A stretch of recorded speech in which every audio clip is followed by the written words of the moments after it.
Okay. Hello, Denise. How are you doing? Hi, I'm doing well, thank you. I miss you. It's been a while, and I miss I you, miss Eric. I miss you. It has been a while. Erik says, "Hi, Mama." He says, he's just kissing you and just loving you. He's like real excited to be here. He's just real happy. He's just Oh, my happy happy. boy. Yeah. That's Well, nice. he's wearing like he's dressed kind of silly. He's wearing pink pants and a yellow top. Wow. What's that all about? I know. I don't know. I'm asking Erik, why are you dressed so? He's just wanting to be. I don't know. He Just says, for fun. yeah, because he said he's trying to make light of today's session.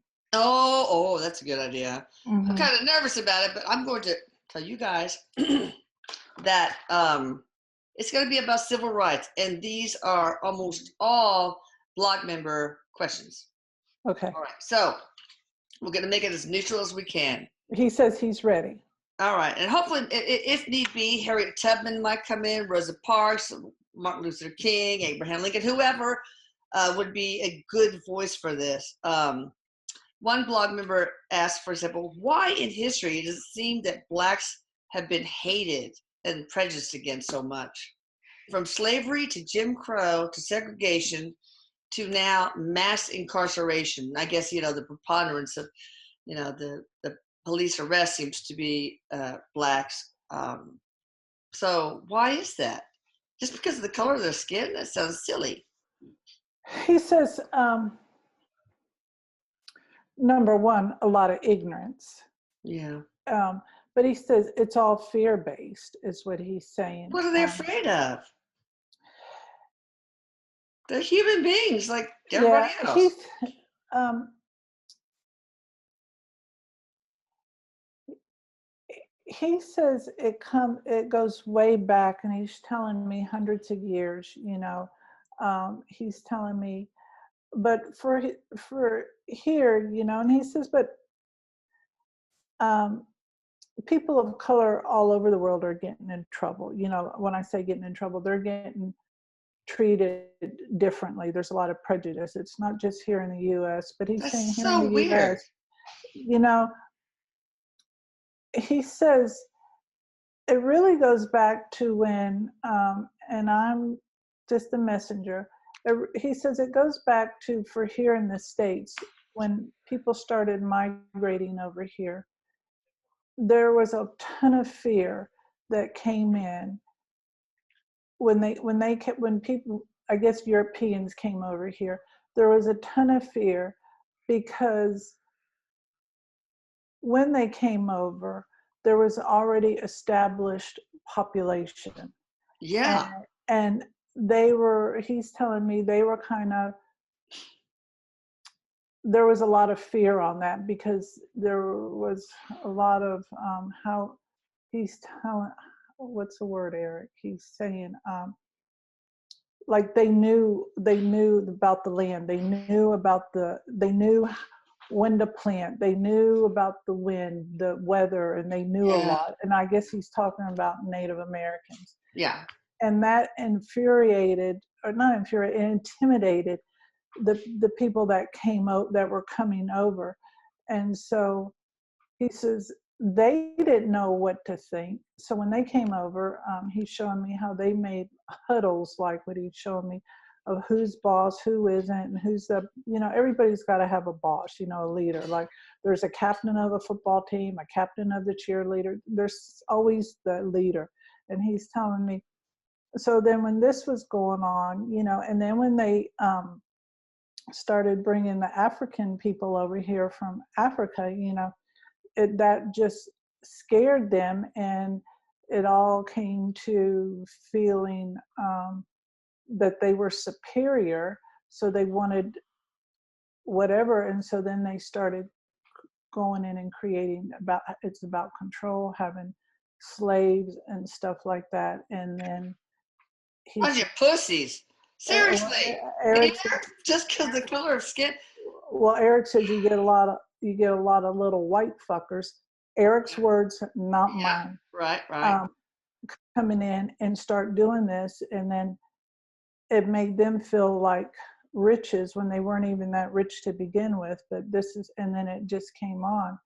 And Well, was it the rich leaders, the political? I mean, not it- the white, the like political leaders, or did the white masses? I mean, the regular white population, were they just as complicit, or were they sort of brainwashed?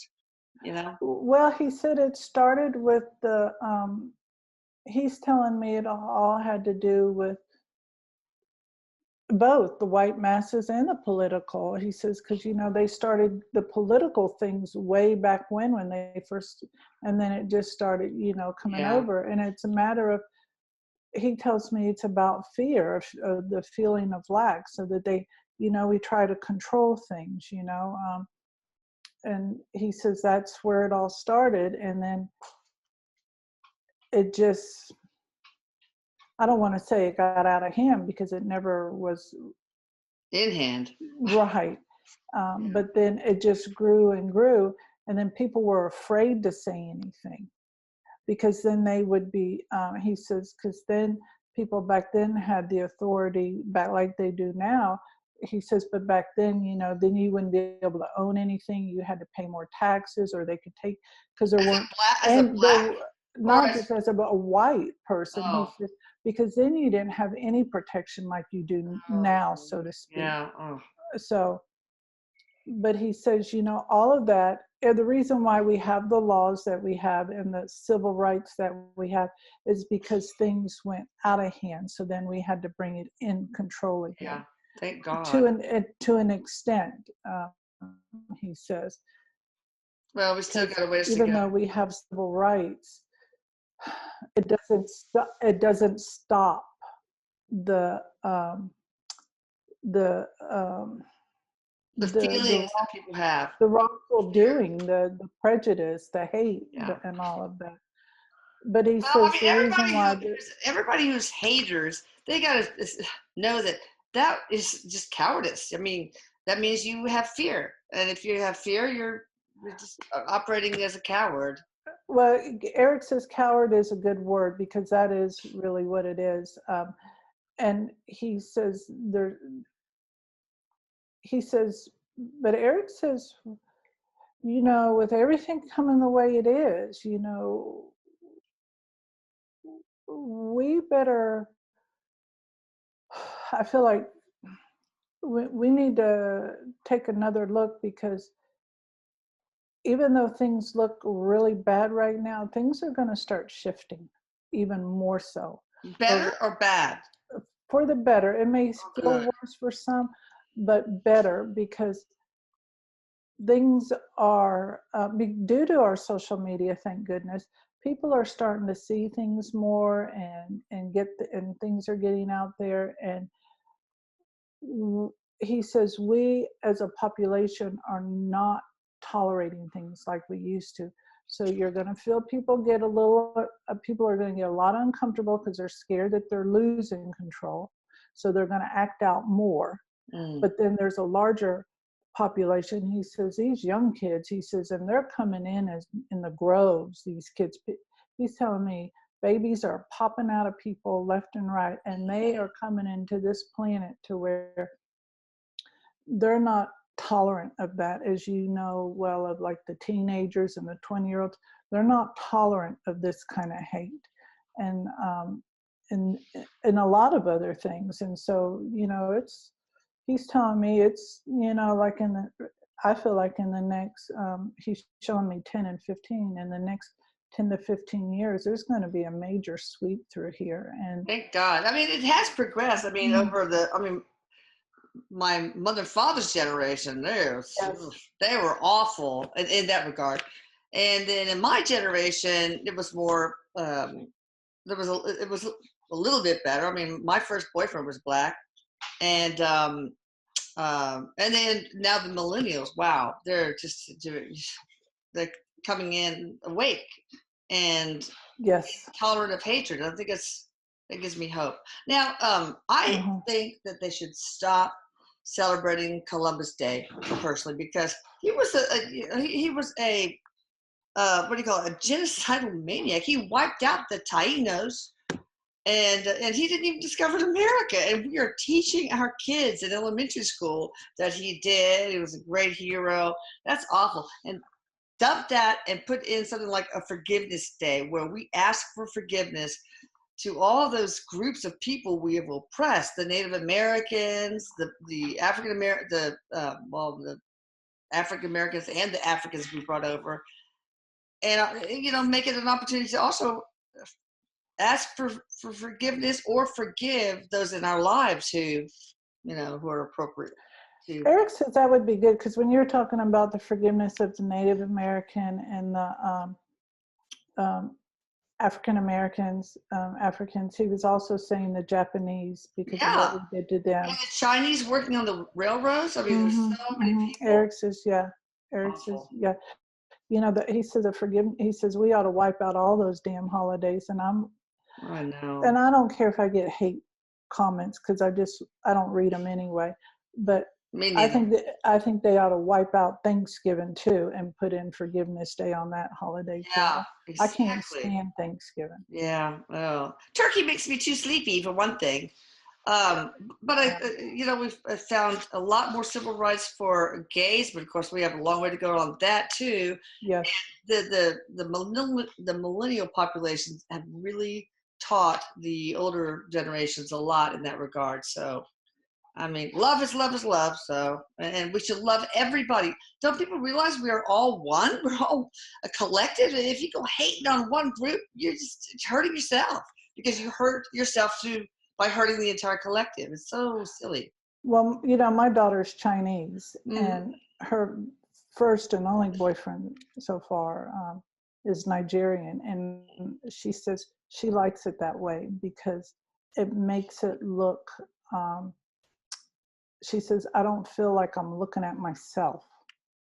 Oh, she likes to see a difference, but yet she doesn't see a difference. That's awesome. I get that. All right, now somebody asked just out a question about Freetown. That's all. Freetown. Wasn't that? What was that they were gonna take the slaves and make a colony for them in Africa or something? What was that? I don't remember, and I didn't look it up. I don't know anything about that. I'm pretty not up to breast on history. On something. It sounds like an awful idea if I remember it correctly. It's like, all right, we're shipping y'all out. You want to be here? Go. That's terrible. Yeah, Erik is saying it was kind of like the same. He tells me it's kind of like a free.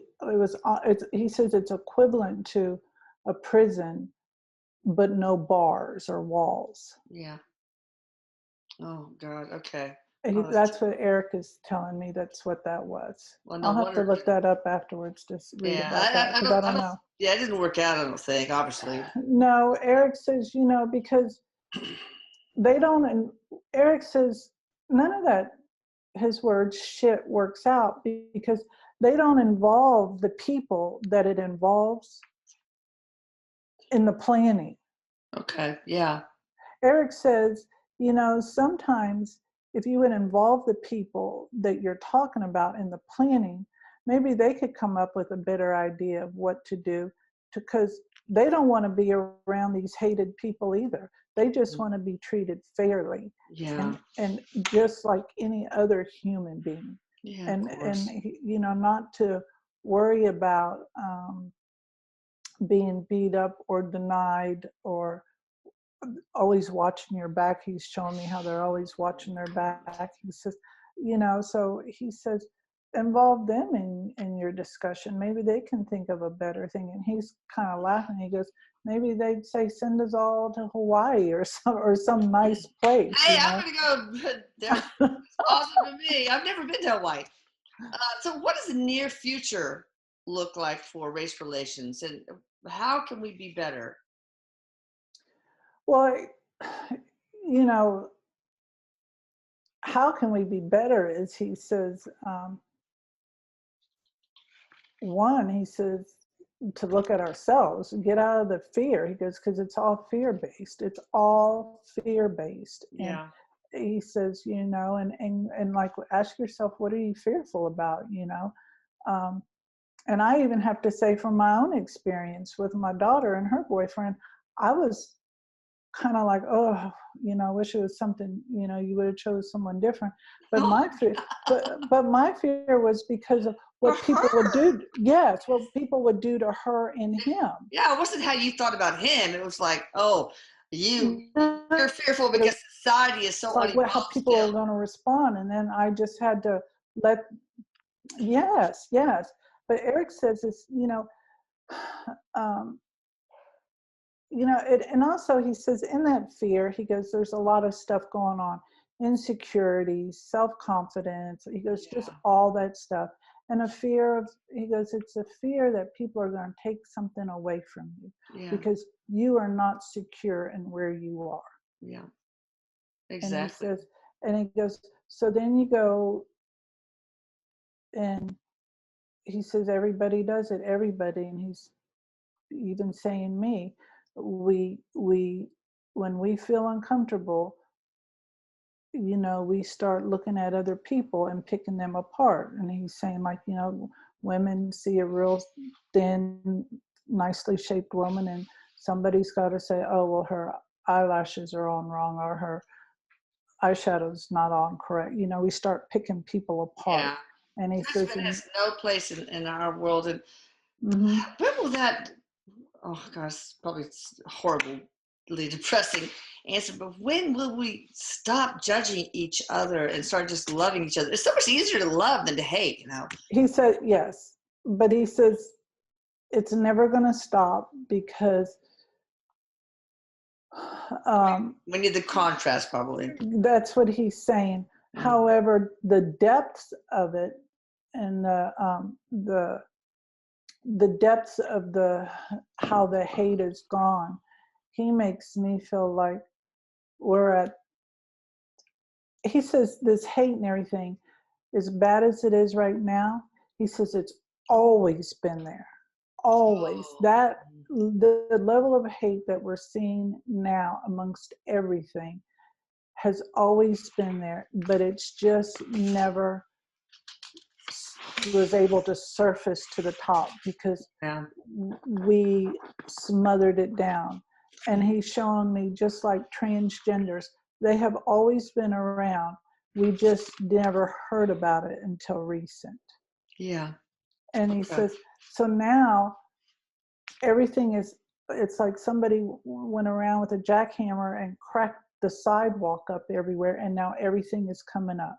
Oh, well, that's good. Yes, he You said, can't you yes, can't make it better if you don't have it on your plate to deal with. that's what he's saying. So now they have to, so now what's happening is he's saying, so now they're pulling away the cracked cement and Yeah. letting everything come out, so now that they can lay a better foundation going forward. And he says, what we can do though, for the non-haters or the non-whatever we want to classify ourselves as, what we can do is start focusing on the betterment of everything and not how hateful everybody is, because he says there's a collective Yeah. consciousness of both. Yeah. And so it's like, focus on knowing Well, that that's it's true. gonna, Look at me. I'm saying, oh my God, there's so much hate. There's so much hate. Those thoughts, they do create reality. I got to stop. I've got to really be aware of my thoughts and pay attention and take responsibility for them. So, he says we lesson can all do that. Yeah, he says we can all do that. And know, and just like he says, just know all of this stuff is coming to the surface because it's getting better. And then he says, and just do what you can to make it better in your thoughts, because when you get into that learned. hate thing, and I get like that too sometimes it just makes me We're human. extremely sad Yeah. how hateful and mean people are. to Oh. each other, to And animals. our Oh, leaders on in every political persuasion, I don't care who you are, there's so much hate, and it seems like so much attention is drawn to, is focusing on our differences. Even if we mean to, they, I don't know, like pulling the race card, etc. You're just, these parties, both sides are just saying, see, this group is different. This group is different. This gender is different. Stop. Erik says they're not even focused on the correct thing. They're too busy. He says it's no different than women picking apart another woman because she looks cuter than the rest. He says it's kind of like he's showing me like that movie Pretty Woman, when whatever that woman was walking in there and all the women were kind of picking her apart. Yeah. He says it's the same thing. He goes, they're not even focused on the right thing.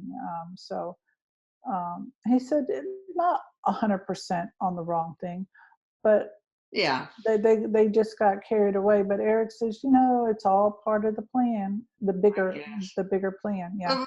Why we just got to? I personally think we got to stop focusing on labels. And our leaders throughout history do that, and they do that. I think to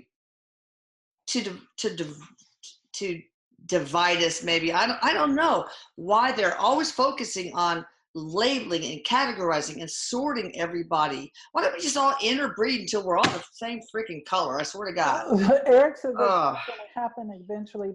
And as you said that, I feel like Erik was telling me, and I could hear, which was odd because I was like, what? Erik says that's why Abraham Lincoln was killed, was because of what all that he was doing and not wanting to, because he definitely believed in equality, and saw people as one. And Erik says that he suffered a lot of depression because of the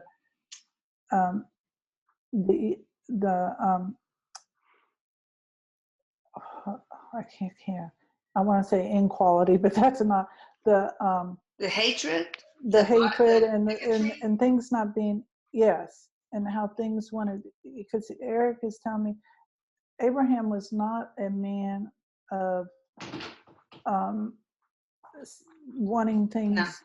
He wanted things united. He wanted things better, is what he wanted, and people couldn't handle that. Erik says that he was a man way before his time, but he contracted that. He contracted that to be that way. I bet he was an empath. Maybe that's why he got depressed. I bet he was, because Erik is making me feel like, he shed some tears while he was in office. Yeah. And I'm sure it was about that. And, and he didn't even have social media back then. But Erik says he could feel. He could definitely feel. He says an empath wouldn't cut it in office. But it seems like politicians, like I say, do highlight our differences in order to retain power. In many ways, it's like, okay, well, so what do you think about, what do you call it, where you have quotas and not reverse discrimination? What is it called?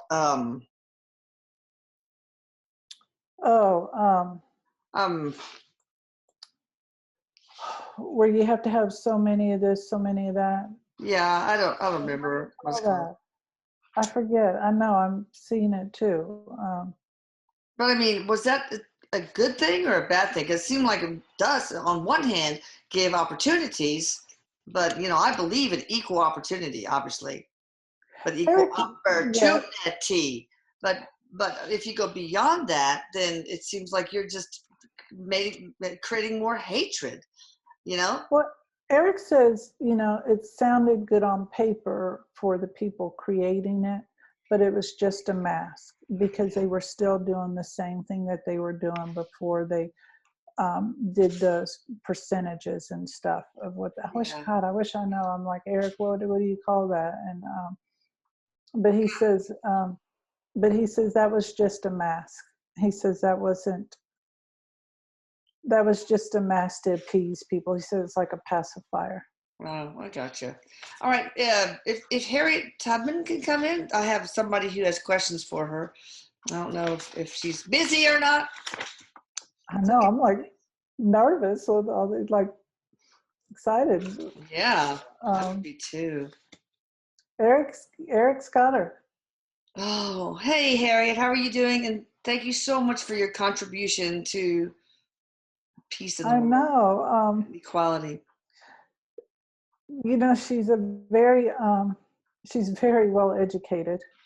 Mhm. The way she comes in talking, she just seems, and I say that because I'm kind of intimidated by her education.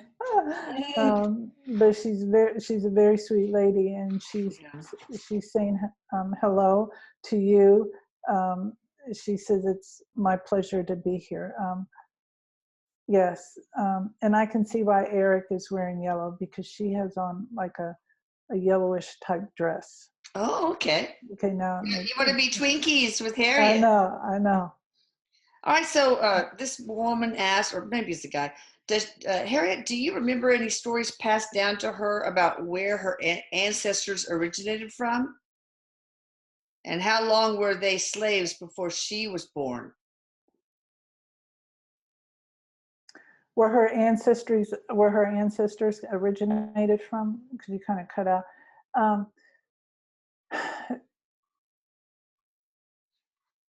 she shows me.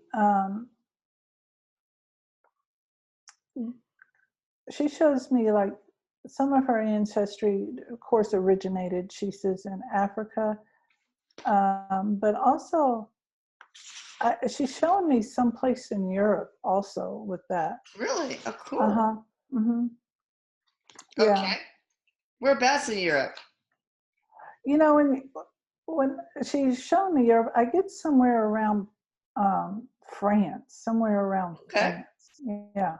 All right. So Mhm. how long were they slaves before you were born? Um, her parents or just her family? I guess, well, were your grandparents slaves? Your great Yes, grandparents slaves? Okay, yes, your grandparents. yes. Okay. Grandparents, she's saying grandparents and parents, yes, definitely were slaves.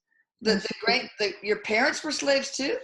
she's showing me parents, um, but I feel like when she's saying that, like they were born into slave, or like on the edge of slavery or something like that, she's showing me. Okay. Because she's telling me that it was taught,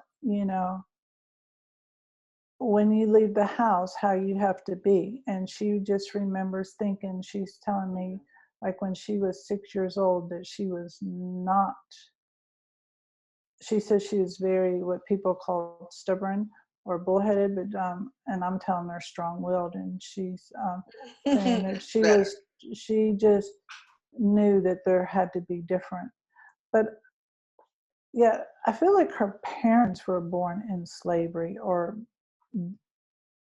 make Born to slaves, maybe? yeah, that's what she's Okay. making me feel like. Yeah, All yeah. right. Now, and during her helping slaves escape, did she ever come across some of the free people of color? And did they help them also escape?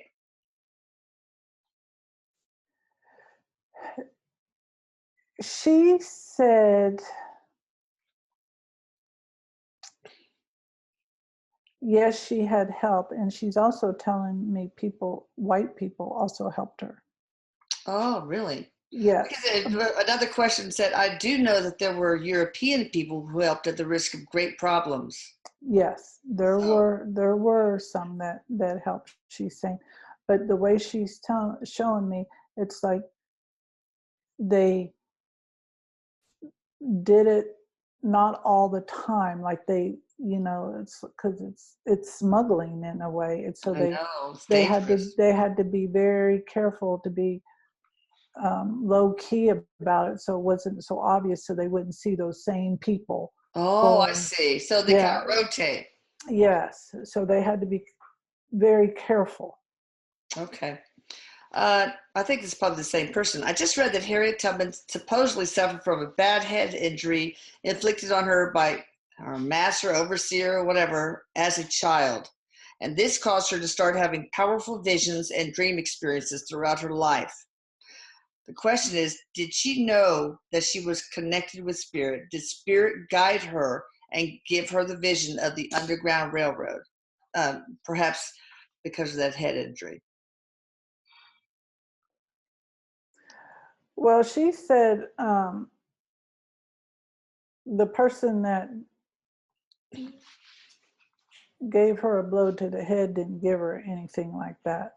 Those were abilities that she had on her own. And I'm thinking Okay. she's also referring to, because back she's saying when she was 6 years old, she knew that there was different.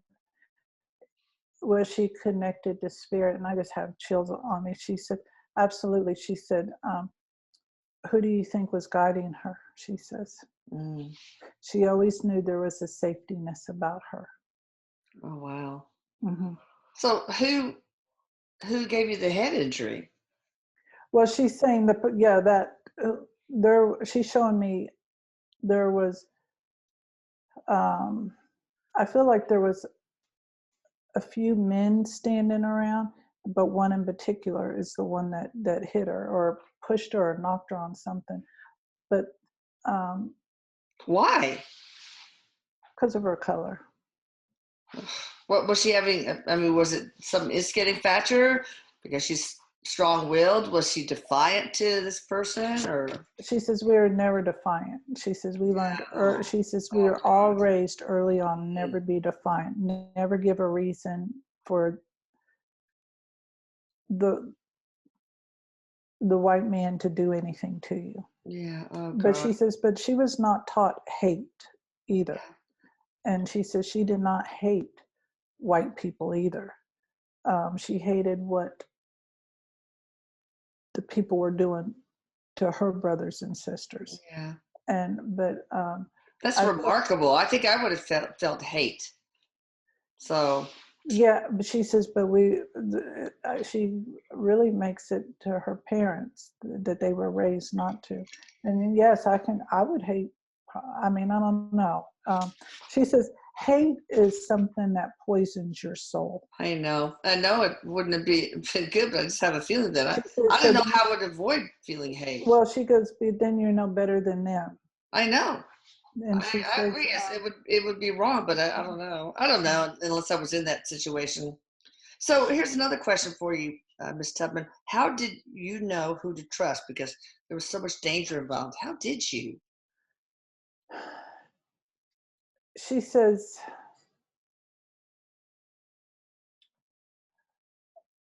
you didn't really. You just had to go on because because you didn't know if somebody who was helping you of same color would turn on you if they got caught. Oh, yeah. And that would be understandable. Yeah.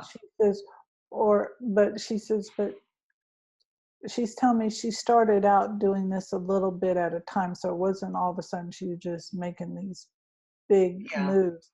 So she says, you go with, she makes me feel like you go with your intuition, your gut feeling. But as you start talking, she says, you can feel the love or you can feel the hate. Even when they're speaking words of love and we're for you and that, you can tell. She says, you can sense it. Yeah, she was intuitive, of course. Did you ever feel like giving up, Ms. Tubman? She said, of course. But you didn't. She said, of course, but she says, what would have been the alternative?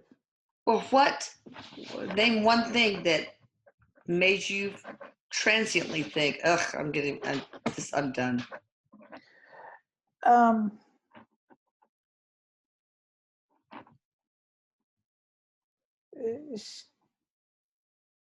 She when you say that, she was showing me one time she saw someone's baby being taken away and beat, and she for punishment. And so Gosh. but she says, but she knew that she had to keep going, because she says everybody has a right to be free. Yeah. And thank God she had the Yeah. the courage and the bravery to do something It's like just this. so it's so crazy. How can people think that not everybody should be free? It's so foreign to me. All right, now I would love to know, this is from somebody, if she could give us any advice on how to end child slavery, and what can we do as a collective to end this?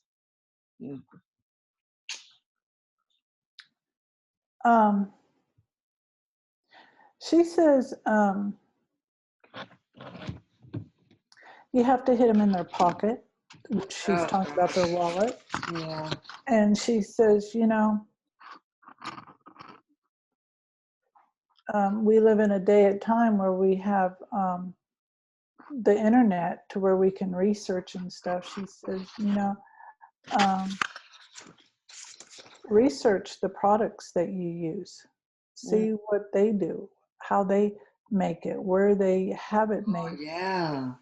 And she says, and stop using their products. If you stop using their products, she says, because it's a corporation that makes hundreds of products. Oh yeah. So if everybody would stop using their products, they would have to do something different. Yeah, good. Oh, awful. What about the child sex slave deal? Well, she says, yeah,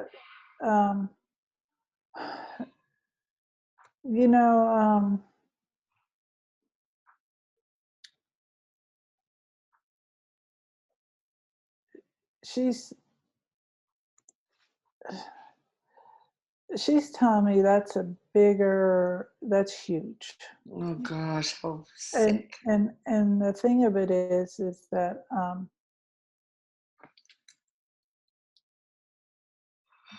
if you think your child can't be involved in it, she says you're wrong. Yeah. It just doesn't matter. She's saying that's huge, and she's, the way she's saying huge, it's like it's at the top. There's people coerced up at the top, but some of that stuff is coming out now, though. It's like starting to unravel, isn't it? And she's saying it just chipped away a little layer. And I'm talking to her about like those actresses that were in that Nexium or whatever it was. I say Nexium, that lady that played on Smalls, and then that other guy. They were arrested for sex trafficking. Yeah. Here in the States. And so she says, it's stuff, it's people like them who are doing it. Like you would never think. They look real sweet and innocent. Oh God. And she says those are the ones. It's not the scumbags that we see. Oh, that's terrible. All right, so Martin Luther King Jr., he can come in too, maybe, because I've got some people that want to ask him questions. If you can get him, Erik. Erik has him here. Oh, awesome. Hello, Martin Luther King Jr., MLK. Lots of streets named after you, I must say. Right up there with Main Street. Yeah, he says, yes, ma'am. Yes, ma'am. He's in his suit. Of course. Yeah, it looks like a blackish suit with a white shirt on. He goes, yes, ma'am. Yes, ma'am. I feel like I'm around a bunch of celebrities. Oh, you are. We both are. Okay, so somebody wants to ask if you were a Republican or a Democrat. I don't think that matters.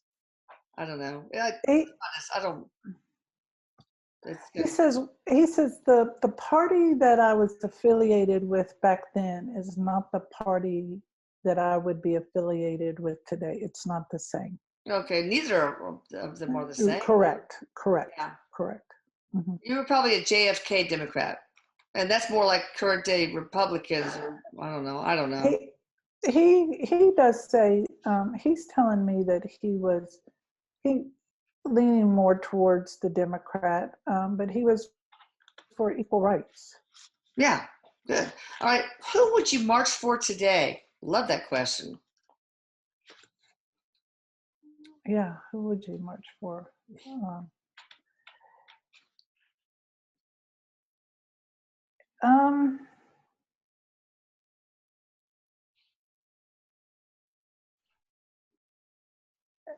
He says Marianne Williamson. Oh, wow. Okay. Not who you would vote for, but okay, that's good. Would you march for the equality for what group now? He said, But I do like her. She's good. he says because of the bringing out the spiritual part is what he needs. Yeah. That's what we need, if we got in touch with that. But who would he march for today? He said he definitely would march in his own parade. Good. He said he would, he's for anything about equal rights. So anybody. Yeah, he said anything. And I'm asking, would you do it in the pride parades? And he said, definitely. Oh, absolutely. He said he would march in anything for equal rights. He says, because his was never about color, his was about rights. Yeah, good. All right, what would be your dream today?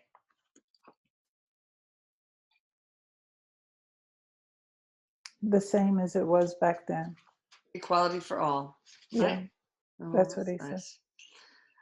Somebody wants to ask, what do you think about Johnson's Great Society plan? What is that? I don't know. I don't know either. It's something about I'm asking. well, I don't know what that is. Not that I need to know, but it. Like I can't remember. Let me look it up. All right, well, let's go to the next one. What advice do either you or Ms. Tubman have for the Black community today?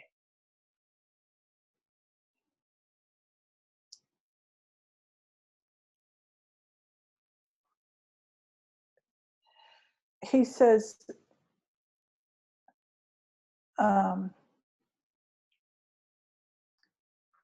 to keep, and he doesn't say keep fighting towards your right for your rights.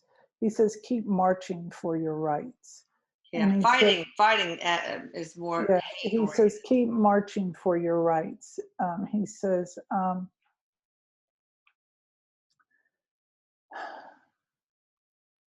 says, this is how you do it. This is how you do it for anything that you're wanting to bring awareness to. And he says the abuse that is happening amongst all African American people or all people of color is the same thing that's been going on for decades. It's nothing new. It's just out there in the paper. But he says it's so important that people of color keep marching towards their rights that they have a right to have, but to do it, he says, in a place of love. He's saying come from your heart, do it in a place of love. And he says, and it is challenging, and because there's so much hate you're fighting against marching. But it makes a difference. And he says, and as he's saying that, he kind of laughs because he's saying, look, I have streets named after me. He's telling me he's got some schools named after him. Oh yeah. And he's so it wasn't all for nothing. Oh no, of course not. All right, so the Great Society now, remember, a domestic program in the administration of President LBJ, Lyndon Baines Johnson, that instituted federally sponsored social welfare programs.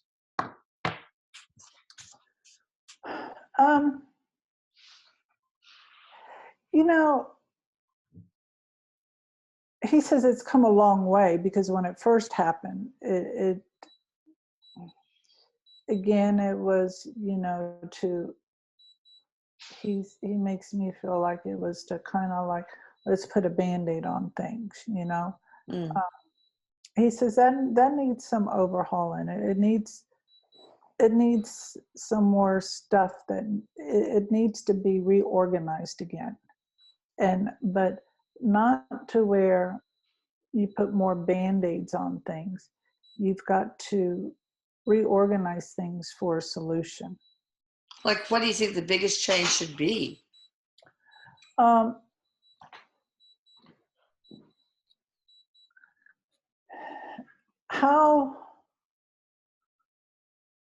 people qualify for things, how people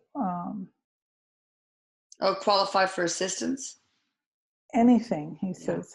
He says that needs to be reorganized, because there's a lot of waste, a lot of money being wasted, because nobody's really investigating it.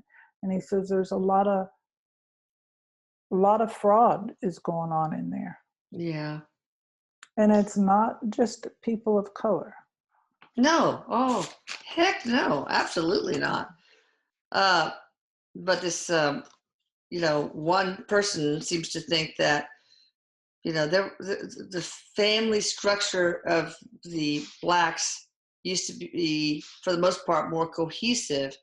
And then the Great Society comes in, and all of a sudden, not in all families, of course, most of them are not like this, but the welfare check becomes their husband and their, you know, caregiver. And so the father sort of disappears from so many of these African American families. Not all of them, like I say, but, you know. Correct. Seems like he said what they forgot to put in there was education. Yeah, he says they forgot to put an education in there. He says there should have been education put in that. Right. That welfare. Training and skills, give them a leg up, not a handout. Don't throw money at it, just whatever. Because he says we have been so repressed that we didn't know what else to do. Yeah. So we didn't know how to move ahead. And he's wanting to make careful. That doesn't go for everyone, but he's saying we're just talking about. He says people know what he's talking about. So there wasn't anything. It's like kind of like he says it's you dump out a whole 5-gallon bucket of what we have now. He's showing me Legos, and you're saying build me a house, but you don't have any instructions. Oh yeah. And so you give these people this stuff, and you don't give them any instructions. You know, he says you give them a little bit of money and tell them to buy food, but you don't tell them how to buy food to support them so that it can last. Yeah. He says you know, they don't think about things, and he says, and the education is the biggest deficit of what they didn't put in there. He said they should have gave them education. He goes, because he says almost everybody wants to have an education of some sort. Everybody wants to be able. He said everybody wants to, and to go to school or to make better themselves. That everybody, he says, African American men want to go to work and have a good job and not be dependent on drugs and alcohol. Yeah, of course. He says education is the biggest thing, is what they left out. the poor white class doesn't want that either. Nobody wants that. Nobody wants that, but he's Yeah. saying, but but we didn't put that in there. We didn't, because we didn't think, he says. Well, maybe we could do it now. I mean, we need some urban renewal. We need corporations to help by. But he says they didn't want apprenticeships, us. all that. He says they didn't want us to be educated, though. They don't want people to be educated. They do now, don't they?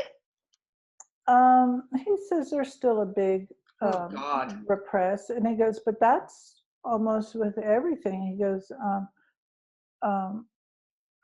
what do you think the student loan debt is all about? He's bringing in. Wow. He says, you know, it's like it's. He says that right there speaks for itself. He says, not a good deal. Uh-uh. Because they take underwater basket weaving these young kids and to pay off these loans. How are they going to do that? Anyway, just kidding. All right, so here's another one from somebody. What do you think about the Southern Democrats being the party of the KKK against civil rights, but yet blacks vote Democrat now? I think it's because the Democrat Party has probably changed, right? They're no longer that party of KKK. He says there's.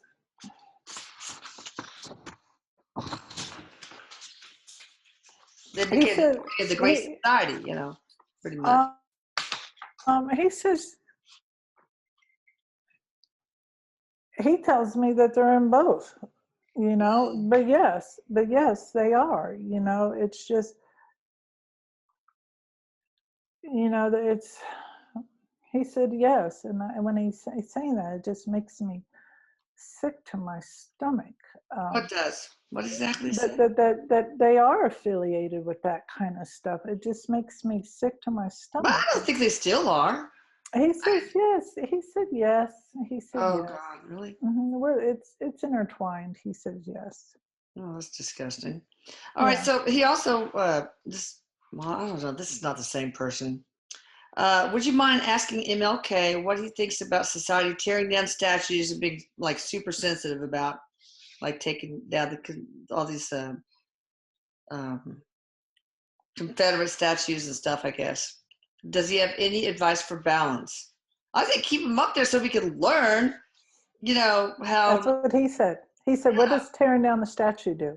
Did it tear down? Does it take that situation away? Does it resolve the issue? Did it change how we view people of color? Did it raise the dollar that women make to where they're making dollar for dollar as in what men make? Did it change the salaries on people of color? Did it change anything? He said it hasn't changed anything. All it did was bring out more hate and more segregation type, the hate and stuff. It didn't do anything. And he says he agrees we should leave them up there. And leave them up there because if you don't learn from history, quote unquote, you're doomed to repeat it. So yes, and these are learning tools. He says you ought to just put them, he's showing me like move them to a place where they're all lined up and say, these are the people that did all of this. Don't tear them down or anything like that. He says, instead, do something about that. But we're not doing, but he goes, but again, he says we are doing stuff about it. That's why there's so much movement going forward and why people don't stop. But tearing down the statue does nothing. Yeah, of course not. It just creates a divide, a hate. That's what he says. It is. It creates. It's another thing to fight over, for God's sake. Basically, that's God. That's what not bringing up things that we need to fight over, people.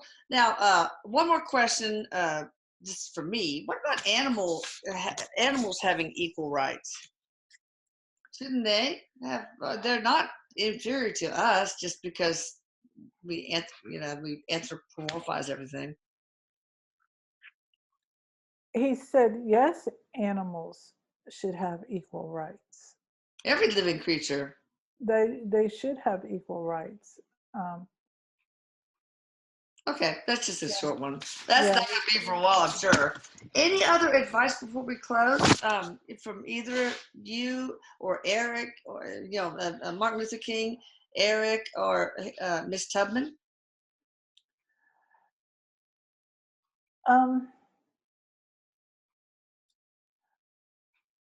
Martin Luther King is saying,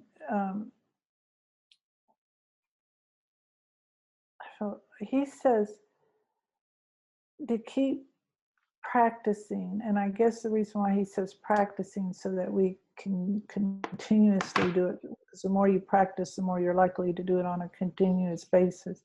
He says is to treat everyone with love regardless of where they're at. Yeah. And he says that is where he came from. Even though he was fighting against, swimming upstream, but he knew he was getting somewhere. Yeah. Because if the people weren't rebelling the way they were, then that meant he wasn't moving forward. But because they were rebelling, he knew he was moving forward.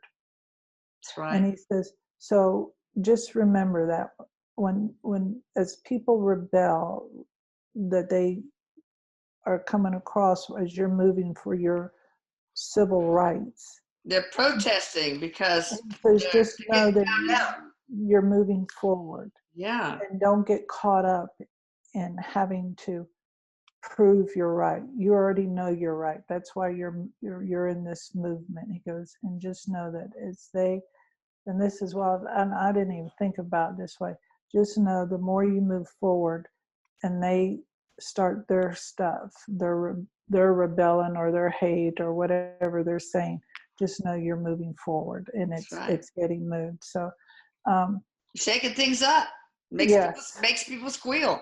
Yes. Harriet is saying, don't be afraid to speak your truth. Yeah. That's so wise. Big words. All right. Well, thank you so much. Oh, go ahead. Erik is saying he's dittoing Harriet about speaking our truth. He's saying, yes, none of us speak our truth. Yeah. I shouldn't say, he's not saying none of us. It's just that we need to practice, he says, speaking our truth. And that means opening your heart. That means being vulnerable. Vulnerability is not a weakness, it's a strength, people. And hatred is a weakness. Hatred is cowardice. It's fear. It's yeah.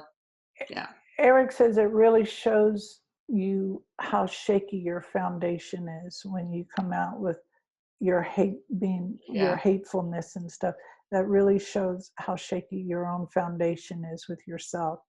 And so just know that when you're spewing out hate or of any kind, you're just showing how. I know. And all these people who come hating us, hating me, I can only speak for myself. It's like they're cowards. You come from a place of hate. That's fear, and fear is cowardice. So anyway, well, thank you so much. I love you, Erik. Thank you so much, Harriet and Miss Tubman and Martin Luther King Jr. and Denise Ramon. Of course, you can get in touch with her at deniseramon.com. I'll put that here. But Denise, do you have anything else to say? They're both saying thank you very much. It was an honor to be here. And Erik is saying, I love you, Mama. Oh, I love you. He used to call me Mama. The honor is ours, okay? For sure. Yes, all right. So, all right. Thank you. And Denise, I want to ask you one thing after we close. All right. Okay. Bye. Bye, everybody.